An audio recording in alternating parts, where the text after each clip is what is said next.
ആദരണീയനായ ഗവർണർ നടത്തിയ നയപ്രഖ്യാപന പ്രസംഗത്തിന് ബഹുമാനപ്പെട്ട അംഗം ടി.പി. രാമകൃഷ്ണൻ അവതരിപ്പിച്ച നന്ദി പ്രമേയത്തെ പിന്തുണക്കുന്നു.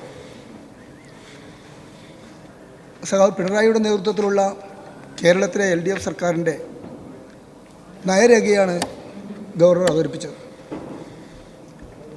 കേരളത്തിൽ ഒരു വൈജ്ഞാനിക സമ്പദ് വ്യവസ്ഥ പടുത്തുയർത്തുക എന്നതാണ് ഗവൺമെൻറ്റിൻ്റെ ലക്ഷ്യമിടുന്നത്. അതിനുവേണ്ടി ഉന്നത നിലവാരത്തിലുള്ള വിദ്യാഭ്യാസം നൽകുക, എല്ലാവർക്കും വാസയോഗ്യമായ വീടുകൾ നൽകുക, മികച്ച ആരോഗ്യപരിപാലനം ഉറപ്പുവരുത്തുക, അതിദാരിദ്ര്യം നിർമ്മാർജ്ജനം ചെയ്യുക, പരമാവധി തൊഴിലവസരങ്ങൾ സൃഷ്ടിക്കുക, അതുവഴി ആളുകളുടെ വരുമാനവും ജീവിത നിലവാരവും ഉയർത്തുക. ഇതാണ് പ്രധാനമായും ഗവൺമെൻറ് ലക്ഷ്യമിടുന്നത്. ഈ ലക്ഷ്യം പൂർത്തീകരിക്കുക വഴി ഒരാധുനിക നവകേരളം സൃഷ്ടിക്കുക, അതിനുവേണ്ടി പ്രതിജ്ഞാബദ്ധമായ പ്രവർത്തനമാണ് പിണറായി സർക്കാർ കേരളത്തിൽ നടപ്പിലാക്കിക്കൊണ്ടിരിക്കുന്നത്. എന്നാൽ ഈ കേരള വികസനത്തെ അട്ടിമറിക്കുക എന്നതാണ് UDFൻ്റെ ലക്ഷ്യം. എല്ലാ വികസന പ്രവർത്തനങ്ങളെയും എതിർക്കുക, തകർക്കുക. ഇതാണ് UDF പരിപാടി. അതിനേതാനും മാധ്യമങ്ങളുടെ സഹായവും അവർക്കുണ്ട്. അതിനവർ കണ്ടെത്തിയത് ആദ്യം തകർക്കേണ്ടത് കേരളത്തിലെ മുഖ്യമന്ത്രിയെ. മുഖ്യമന്ത്രിക്കെതിരായി എല്ലാത്തിലും അഴിമതി ആരോപണങ്ങൾ ഉന്നയിക്കുക. നിങ്ങൾ ഏറ്റവും കൂടുതൽ ഭയപ്പെടുന്നത് മുഖ്യമന്ത്രിയെയാണ്, കേരളത്തിലെ LDF സർക്കാരിനെയാണ്. നിങ്ങളെ ഉറക്കം കെടുത്തുന്നതാണ് ഈ സർക്കാർ എന്നത് എല്ലാവർക്കും, നാട്ടുകാരിലെ ജനങ്ങൾക്ക് എല്ലാവർക്കും അറിയാം. കാരണം മുഖ്യമന്ത്രി കേരളത്തിലെ വികസന കാര്യങ്ങളിൽ ആർജവത്തോടുകൂടിയുള്ള നിലപാടെടുക്കുന്നു, തീരുമാനിച്ച കാര്യങ്ങൾ നടപ്പിലാക്കുന്നു. ഉമ്മൻചാണ്ടിയുടെ കാലത്തും നിങ്ങളുടെ ഭരണകാലത്തും ഉപേക്ഷിക്കപ്പെട്ട പദ്ധതികൾ ഉൾപ്പെടെ നടപ്പിലാക്കാൻ മുന്നോട്ട് വന്നൊരു സർക്കാരാണ് കേരളത്തിലെ സർക്കാർ. അതിൻ്റെ തലവനാണ് കേരളത്തിലെ മുഖ്യമന്ത്രി. അതുകൊണ്ട് മുഖ്യമന്ത്രിയെ അഴിമതി ആരോപണങ്ങൾ ഉന്നയിച്ച് ജനമധ്യത്തിൽ താറടിച്ച് കാണിക്കാൻ കഴിയുമോ എന്നാണ് നിങ്ങളുടെ ഗവേഷണം. പക്ഷെ നിങ്ങൾ ഇന്നേ വരെ ഉന്നയിച്ച അഴിമതി ആരോപണങ്ങളുടെ ആയുസ് എത്രയായിരുന്നു? എല്ലാം അകാല ചരമമടഞ്ഞു. ഒന്നിനെങ്കിലും എന്തെങ്കിലും ചെയ്യാൻ പറ്റുമോ? നിങ്ങൾ അടുത്ത കാലത്ത് വന്ന ചില റിപ്പോർട്ടുകൾ മാത്രം നോക്കുക. മുഖ്യമന്ത്രിയെക്കുറിച്ച് അഴിമതി ആരോപണങ്ങൾ ഉന്നയിക്കുമ്പോൾ ഈ അഴിമതി ആരോപണങ്ങളൊക്കെ ഒന്നും യാതൊരു അടിസ്ഥാനവുമില്ല എന്ന ബോധ്യം നിങ്ങൾക്കുമുണ്ട്. എന്നാലും ജനങ്ങളിൽ തെറ്റിദ്ധാരണ പരത്താൻ കഴിയുമോ എന്നാണ് നിങ്ങൾ നോക്കുന്നത്.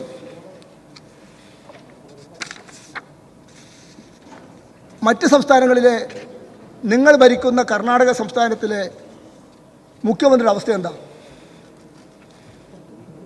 ആ സംസ്ഥാനത്ത് CMS നടത്തിയ സർവേ പ്രകാരമുള്ള അഴിമതിയുടെ തോതെത്രയാണ്? കർണാടകം 77%, ആന്ധ്ര 73%, തമിഴ്നാട് 68%, ഗുജറാത്ത് 45%, മഹാരാഷ്ട്ര 48%, കേരളത്തിൽ 4%. കേരളത്തിലെ മുഖ്യമന്ത്രിയെ അഴിമതിയുടെ പേരിൽ കേന്ദ്ര ഏജൻസികളെ കൊണ്ട് അന്വേഷിപ്പിക്കാൻ എല്ലാ ശ്രമവും നിങ്ങൾ നടത്തിയ എന്തെങ്കിലും നടന്നോ? ഈ ഒരു പുകമറ സൃഷ്ടിച്ച് കേരളത്തിലെ LDF ഗവൺമെൻറ്റിനെ തകർത്ത് എങ്ങനെയെങ്കിലും അധികാരത്തിൽ വരാൻ കഴിയുമോ എന്നല്ല നിങ്ങൾ നോക്കുന്നത്. മൂന്നാമത്തെ അടുത്ത ഗവൺമെൻറ് UDFന് കിട്ടുമോ എന്നതാണ് നിങ്ങളുടെ പരീക്ഷണം. ഒരു കാര്യം ഉറപ്പിക്കാം, അടുത്ത് നിങ്ങളുടെ സ്ഥാനം പ്രതിപക്ഷത്ത് തന്നെയാണ്. കേരളത്തിൽ LDF വീണ്ടും അധികാരത്തിൽ വരും. അതിനിടെ 69 സീറ്റിൽ ജയിക്കുമെന്ന് പറഞ്ഞുകൊണ്ട് പ്രതിപക്ഷ നേതാവ് ഒരു ലിസ്റ്റുമായി KPCC യോഗത്തിൽ പോയി എന്നല്ല പറയുന്നത്. അവരവർ 61 ജയിക്കാൻ പോകുന്നില്ല, അത് പിന്നെ ചവറ്റുകോട്ടയിലേക്ക് കിട്ടുമെന്ന് നിങ്ങൾ തന്നെ പറയുന്നുണ്ട്. ഒരു കാര്യം ഉറപ്പാണ്, കേരളത്തിൽ അടുത്തത് ഇതുപോലെ പോയാൽ LDF ഗവൺമെൻറ് തന്നെ അധികാരത്തിൽ വരും. കേരളം വീണ്ടും വികസന കുതിപ്പിലേക്ക് നീങ്ങും. ഇവിടെ കേരളത്തിൽ നടന്ന പ്രവർത്തനങ്ങളെ സംബന്ധിച്ച്, വികസന പ്രവർത്തനങ്ങളെ സംബന്ധിച്ച് പറയുമ്പോൾ പൊതുമരാമത്ത് വകുപ്പിൽ മാത്രം എടുക്കുക. കിഫ്ബി ഇല്ലായിരുന്നുവെങ്കിൽ കേരളത്തിലെ റോഡുകൾ ഇന്നത്തെ അവസ്ഥയിൽ ഉണ്ടാകുമായിരുന്നു. എത്ര റോഡുകൾ, പാലങ്ങൾ, സ്കൂൾ കെട്ടിടങ്ങൾ, ആശുപത്രി കെട്ടിടങ്ങൾ, അതുപോലെ തന്നെ വികസന പ്രവർത്തനങ്ങളാണ് കിഫ്ബി വഴി നടന്നത്. നിങ്ങളാ കിഫ്ബി എതിർത്തു. കിഫ്ബി ഉണ്ട് എന്ന ഒറ്റ കാരണം കൊണ്ടാണ് കേരളം ഇന്ന് ഈ റോഡുകളെല്ലാം മികച്ച നിലയിലായത്. 60% റോഡുകളും BMBC ആയി. പല റോഡുകളും അന്താരാഷ്ട്ര നിലവാരത്തിലേക്ക് ഉയർന്നു. ഇന്നലെ എൻ്റെ സുഹൃത്ത് കാസർഗോഡ് MLA എന്നെ നെല്ലിക്കുന്ന് പ്രസംഗിക്കുമ്പോൾ ഒരു കാര്യം പറയുകയുണ്ടായി. അദ്ദേഹം പറഞ്ഞു, കാഞ്ഞങ്ങാട് കാസർഗോഡ് റോഡ് ലേശം പൊളിഞ്ഞു പോയിട്ടുണ്ട് എന്ന്. ആ റോഡ് ഓവർലേ ചെയ്യുന്നതിന് വേണ്ടി sanction record orders issued 27/11/2024 Kanhangad Kasaragod KSTP road, അതുപോലെ തന്നെ ചെർക്കള ജാൽസൂർ KSTP റോഡ്, ഈ 2 റോഡുകളും ഓവറിലേക്ക് അനുമതി കിട്ടിയതിന് ശേഷമാണ് അദ്ദേഹം പറഞ്ഞത് അതിപ്പോൾ പിന്നെ ആകെ കുറച്ച് പൊളിഞ്ഞു പോയി എന്നത്. നിങ്ങളുടെ കാലത്തെ റോഡിൻ്റെ അവസ്ഥ എന്തായിരുന്നു? UDFൻ്റെ കാലത്ത് എൻ്റെ നാട്ടിലൊരു റോഡ്, തെക്കൽ ആലട്ടി റോഡ്, എൻ്റെ ഗ്രാമത്തിലൂടെ കടന്നു പോകുന്ന റോഡാണ്. ഞാൻ ജനിച്ചത് മുതൽ പൊട്ടിപ്പൊളിഞ്ഞ് തകർന്ന റോഡിലൂടെയായിരുന്നു ഞങ്ങൾ പോയത്. ആ റോഡ് നന്നായത് 1-ാം പിണറായി സർക്കാരിൻ്റെ കാലത്ത് കിഫ്ബി വന്നു എന്ന ഒറ്റ കാരണം കൊണ്ട് 85 കോടി രൂപ ചെലവഴിച്ചിട്ടാണ് തെക്കൽ ആലട്ടി റോഡ് നവീകരിച്ചതും വികസിപ്പിച്ചത്. കാസർഗോഡ് ജില്ലയിലെ എല്ലാ റോഡുകളും അതുവഴിയാണ്. എന്നെ നെല്ലിക്കുന്നിൻ്റെ തന്നെ മണ്ഡലത്തിലെ കാസർഗോഡും മഞ്ചേശ്വരവും ചേർത്തൊരു റോഡുണ്ട്, കുമ്പള ബദിയെടുക്കാൻ മുള്ളേരിയ റോഡ്. 145 കോടി രൂപ ചെലവിൽ അന്താരാഷ്ട്ര നിലവാരത്തിൽ കാസർഗോഡ് ജില്ലയിൽ ഉയർന്നു വന്ന ഒരു റോഡാണ് ആ മണ്ഡലത്തിലുള്ളത്. ഒന്നും പറയുന്നില്ല. ആ നാട്ടിൽ നടന്ന വികസന പ്രവർത്തനങ്ങളെക്കുറിച്ചൊന്നും ഒരു അക്ഷരം മിണ്ടുന്നില്ല.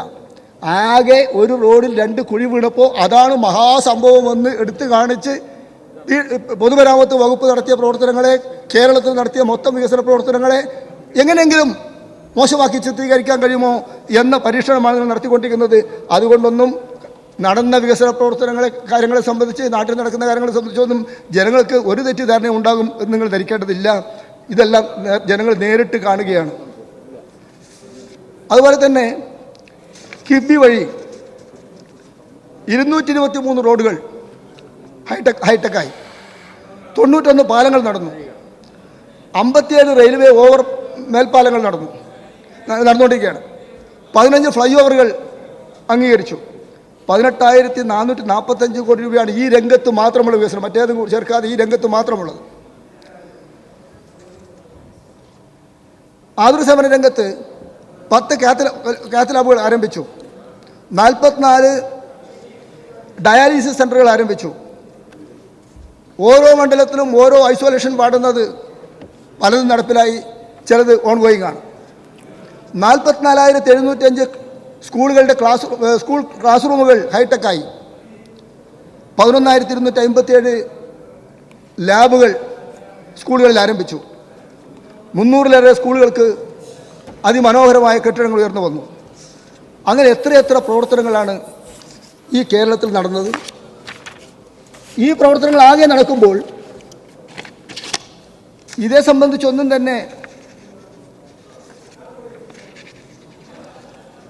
ഒരക്ഷരം പറയാതെ കേരളമാകെ അഴിമതിയിൽ മുങ്ങിക്കുളിച്ചിരിക്കുകയാണ് എന്ന് സ്ഥാപിക്കാനും, വികസനം മുരടിച്ചിരിക്കുന്നു എന്ന് സ്ഥാപിക്കാനും, മറ്റെന്തെങ്കിലും കെട്ടുകഥകൾ പ്രചരിപ്പിക്കാനും, ഇല്ലാ കഥകൾ പറയാനും ഏതാനും മാധ്യമങ്ങളുടെ സഹായത്തോടു കൂടി പ്രതിപക്ഷം നടത്തുന്ന ഈ ശ്രമങ്ങളൊന്നും കേരളത്തിലെ ജനങ്ങൾ വിശ്വാസത്തിലെടുക്കില്ല എന്ന എത്രയോ ഉദാഹരണങ്ങൾ നമ്മുടെ മുന്നിലുണ്ട്.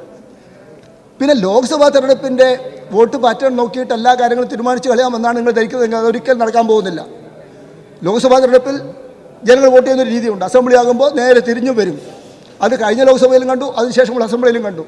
ഇത്തവണയും അത് തന്നെയാണ് സംഭവിക്കാൻ പോകുന്നത് എന്ന് നിങ്ങൾ ആലോചിക്കണം. ഇനി ക്ഷേമ പ്രവർത്തനങ്ങളുടെ കാര്യം കൊടുത്തോളൂ. സാമൂഹ്യക്ഷേമ പെൻഷൻ അതെങ്ങനെയെങ്കിലും കൊടുക്കാതാക്കണം എന്നല്ലേ നിങ്ങളുടെ ലക്ഷ്യം, UDFൻ്റെ ലക്ഷ്യം. സാമൂഹ്യക്ഷേമ പെൻഷൻ നിർത്തിയാലാക്കിയാൽ അതിൻ്റെ വഴി ഞങ്ങൾക്ക് കുറച്ച് വോട്ട് പിടിക്കാൻ പറ്റുമോ എന്ന ശ്രമം നിങ്ങൾ നടത്തി നോക്കി. നിങ്ങളുടെ കാലത്ത് എത്രയായിരുന്നു കൊടുത്തത്? ഇപ്പോഴെത്രയാണ് കൊടുക്കുന്നത്? 1-2 മാസം സാമ്പത്തിക പ്രതിസന്ധി വന്ന് കുറച്ച് ഒരു 5-6 മാസം കുടിശ്ശിക വന്നപ്പോൾ നിങ്ങൾ വലിയ പ്രചാരണം നടത്തി. 18 മാസത്തെ UDFൻ്റെ കാലത്തെ, ഉമ്മൻചാണ്ടിയുടെ കാലത്തെ കുടിശ്ശിക സംബന്ധിച്ച് നിങ്ങൾ ഒരക്ഷരം പറയുന്നില്ല.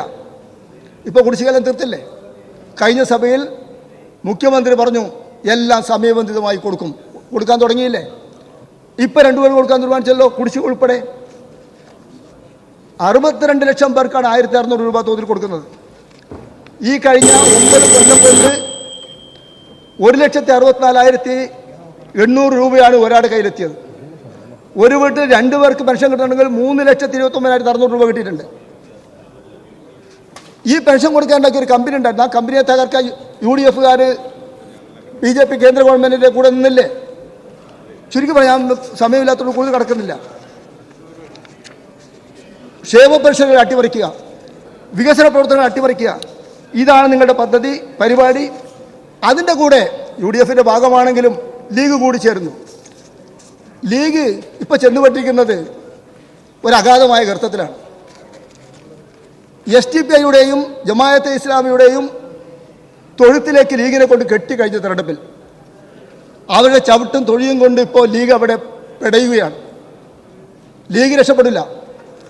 തൽക്കാലം നിങ്ങൾക്ക് കുറച്ച് വോട്ടധികം കിട്ടിയെന്ന് വരും, ഒരു സീറ്റും കിട്ടിയെന്ന് വരും. പക്ഷേ ലീഗിനെ തന്നെ SDPI-യും ജമാഅത്തെ ഇസ്ലാമിയും വർഗീയ പാർട്ടിയാണ്. ഒരു മിനിറ്റ് തരാൻ പറ്റില്ല, ഒറ്റ മിനിറ്റ്.